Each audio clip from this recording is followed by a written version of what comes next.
When it comes to digital planning, weekly planning is definitely where you want to start to look at your planning, and it's so simple in a digital planner.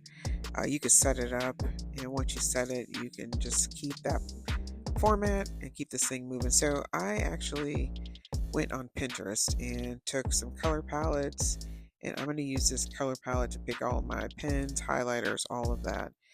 Right now, what I'm just doing is pulling that from the my Photos app, and then I had a couple other photos I was going to use. I use photos every now and then for aesthetic purposes, but mainly just for that. You don't need photos to do digital planning. I think that's kind of the misconception. Um, you could just make it look like you want it to look. The biggest thing is to be productive, right? So that's the color palette I took off of Pinterest. I'm going to use these two girls. I got them off of Pinterest as well. And in this plan with me, I have no idea where I was going to put them at. They look cute, but I think at the end of it, I just ended up not using them. But they were just, kind of fun. But the color palette is where I keep all my like aesthetics. So what I'm doing now is under the pen, under the color dropper, I can set my pens. Just like if you had like a group of pens that you bought at like the store or something like that.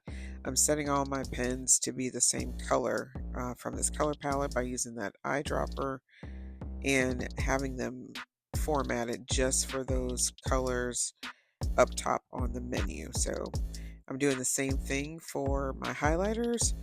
As you can see, like my highlighters, I'm picking that format. So everything is aesthetic to this color palette. That's one thing that I will do because it just color coding. It's just like if you were color coding with highlighters and pens, using them. Same thing with digital planning. It's just that you have one pen and they could change, multiple colors, and you can use it for text. You can use it for writing. You can use it for highlighting. You can use it for tapes as well. That's the tape function. I know when I was doing this, I think I said I was going to come back and explore the tapes a little bit more because each Good Notes, Note Shelf, and Noteful all have tapes. You just use them differently. But I have all my tapes, set. I use tape sometimes. Sometimes I'll just use a thicker pen, or I will use the text box feature. So that I'm using, I'm going into my collection where my stickers are and making a sticker called color palettes. So with the weekly format, all I just go in is every week I just go and put my dates on my week really quick. You can format this where you can have it by text and then lasso the whole thing, and all you're doing is changing the box. Sometimes I find it just simpler to do that.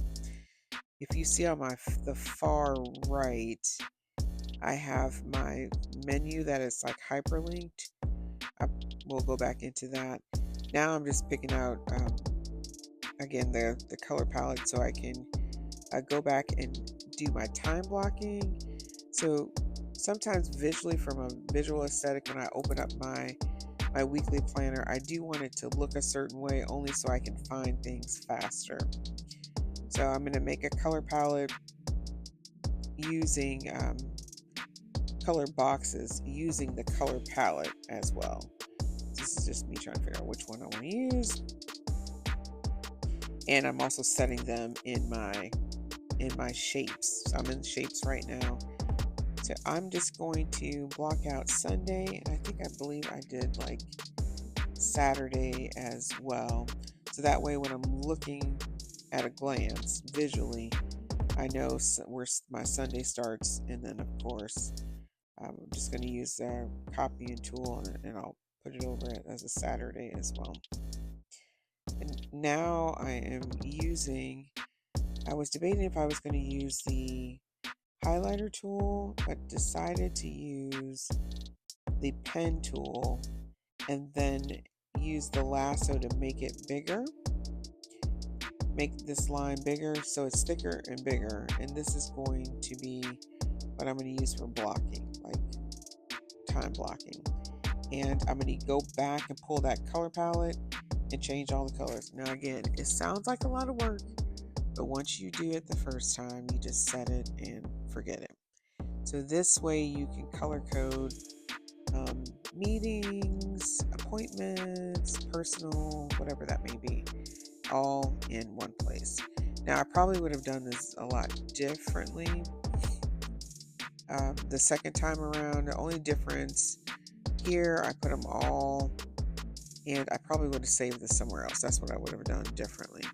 So I'm just using the color palette and using the eyedropper to change the color on each one of those. Again, so now it's color coded. I'm going to go back in and I'll write what each section means. So that way when I see things visually, and when I do a color palette, I'll run with that color palette for at least a month. So that way I'm not like switching up every week. It just doesn't make any sense. So that's just me using my own handwriting. You can use the text feature to do that. I just kind of keep it simple and just use my handwriting. You can use the scribble function as well. This just keeps it simple. So there's my color key when it comes to meetings. And I would just use that to drop my meetings. So I'm going to use I'm using the shapes tool. So this is a voiceover if you haven't kind of noticed it. I'm going to use the shapes tool to start time blocking. So I have standardized meetings that happen every week, like clockwork. And it's easier when I am booking appointments that I book around those meetings, because those meetings aren't changing. The other thing I like time blocking for is for my reset. I'm getting a lot better doing the reset, meaning that I'll take like 30 minutes in the day, and it's usually a little bit towards midday, towards the end of the day, to go write down any appointment I made, anybody I saw, so that way I don't lose what I did, because I get text messages, emails, all of those things, and I want to make sure that it's captured someplace. So when it comes to time blocking, you can either use the shapes tool or you can use the text tool. The text tool doesn't have a transparency to it yet, so if you're listening good notes, that would be a good thing. But it does have like the shadowed type look, so I think that's kind of good depending on your aesthetics. So here's a good place to you can use the shapes tool, the lasso tool, as well as the text tool to make that box bigger, smaller. I think for the purpose of this, I ended up scrapping that and just saying, let me just use the shapes feature. Right, and that's exactly what I did. So taking the shapes feature, and I make boxes big enough for an hour and a half. Most of my meetings, I think the longest meeting I have is like an hour and a half. You can change the opacity, so if you wanted to have more of a depth of a color, I think that's a good color for opacity. And then again, like you can write on top of it. So I'm just placing it where I know I have meetings, so I can block out that time. And then that way I know when I'm booking meetings and or scheduling out my day, that I know that those are meetings that can't be moved. Now sometimes they are, and that's what I like about digital planning, is I can just lasso that box and move the meeting to where it belongs.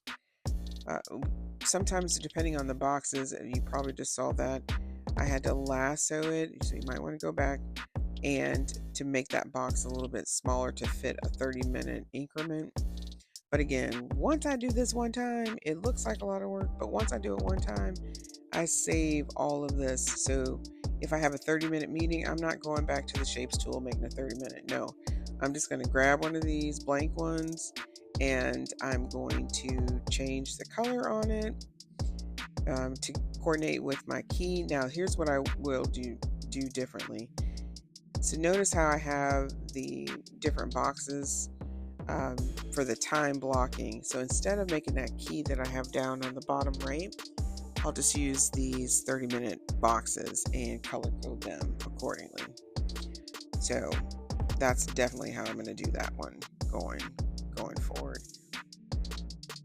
Now, as far as like double, when I have double meetings, so notice there's like 2 meetings stacked on top of each other, I'll use, of course, the time blocking to make sure that those things are correct. So once I have all the boxes where I want them to be, and again, so I'm just going back and now just changing the color of the meetings, looking at my key now, looking at this now, it'll probably be a lot easier if I just made all of these individual boxes and already had them pre-color coded. So that way, if I had a meeting and or a personal appointment, that they would already be color coded and ready, and not do the lines that are there.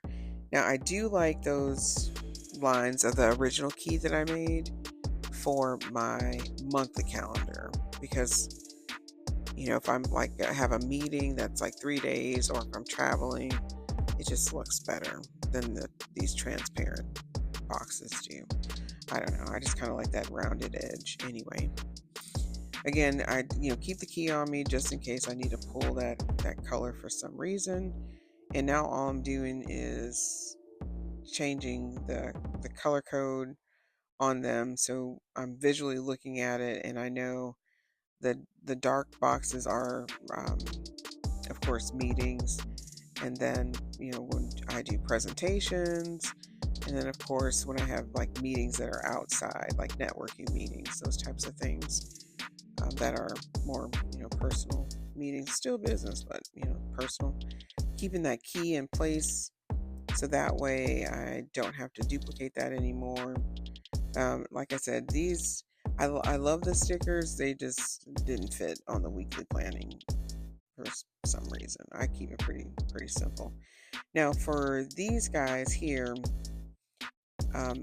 so I have like accountability things that I do. I have, of course, my budget, and instead of me searching to find it inside the planner, I just link the text.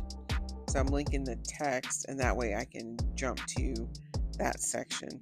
Here I'm just doing like a side menu where it has my top 5 things to get done for the week, and it's just really a checklist. I'm kind of messing around with that just to see how I want that to be, because again, it's all about being productive, not being busy, not creating new work for you to do, but just figuring out, but using the features that the app has, with using shapes. So that's just a circle that has a dark opacity on it.